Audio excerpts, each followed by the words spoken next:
ભાજપના ધારાસભ્ય વિરુદ્ધ સોશિયલ મીડિયામાં પત્રિકા વાયરલ થઈ છે। ઉપલેટાના ધારાસભ્ય મહેન્દ્ર પાડલિયા વિરુદ્ધ વાયરલ થયેલી પત્રિકામાં ભ્રષ્ટાચારનો આરોપ લગાવાયો। પત્રિકામાં દાવો કરવામાં આવ્યો કે મહેન્દ્ર પાડલિયા કોન્ટ્રાક્ટર્સ પાસેથી હપ્તાની ઉઘરાણી કરે છે। પોલીસ, વીજ વિભાગ સહિતના અધિકારીઓ પાસેથી હપ્તા લેવાનો પણ પત્રિકામાં ઉલ્લેખ છે।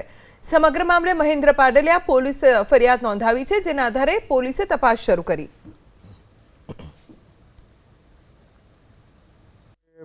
તથ્યહીન આ પ્રકારના પત્રિકા વાયરલ કરી છે એ તથ્યહીન છે। બિલકુલ મને બદનામ કરવા, મારી પ્રતિષ્ઠાને નુકસાન કરવા, દ્વેષથી પીડાતા કોઈ વ્યક્તિનું આ કારસ્તાન છે।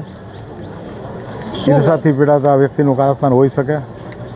અને અમારી ત્રણેય નગરપાલિકામાં વિજય થયો। નગરપાલિકા વખતે પણ આવી જ પત્રિકાઓ વાયરલ થતી હતી અમારા અલગ અલગ નેતાઓની વિરુદ્ધમાં। અને આવું અહીંયા કોઈને કોઈ કરતું હોય છે। એટલે આવી બધી પ્રક્રિયા કોણ કરે છે તો ખબર નથી। પાર્ટીના હોઈ શકે, પાર્ટી બહારના હોઈ શકે, કોણ હોય ખબર નથી મને, પણ જે કરે છે ને એની તપાસ થાય। આની પાછળ કોણ છે એ પણ હું પણ પોલીસવાળાને મેં કીધું છે કે તમે એમને મદદ કરો ને, આમાં તપાસ કરો અને યોગ્ય આ કોણ છે આની પાછળ એના પગલાં તમે ફરિયાદ કરશો? ફરિયાદ ઓલરેડી કરી દીધી છે અને એસપી સાહેબને ફરિયાદ કરી છે।